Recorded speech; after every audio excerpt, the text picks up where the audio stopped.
J. Don is well known as a dental philanthropist across Oklahoma, but I know him because of my connection with D-Dent, which is Dentists for the Disabled and Elderly in Need of Treatment.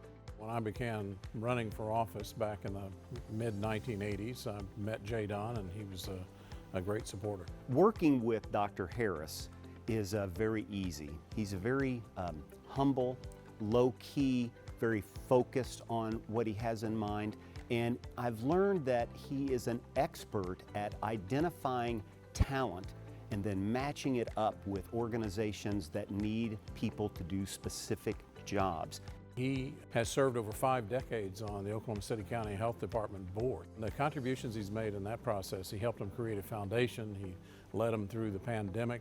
Watching the programs that Dr. Harris has founded grow from infancy to what we see today is absolutely a profound change. I'm so delighted that he's receiving this Wall of Fame honor. J. Don has come from humble beginnings and reached all the way to the top of the dental profession.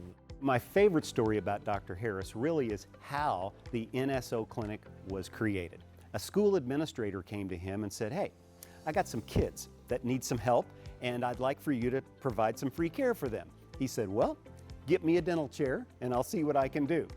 He had to struggle to get through just the early stages of his life, not having the kind of resources that a lot of kids would have today. And so for those kids that don't have resources, that don't have the kind of family legacy of having that kind of education, for him to march his way through there and be determined is, I think, a great inspiration. That you can do any of these things that you want to do is if you're devoted enough to it, if you're dedicated enough to it, if you believe in service.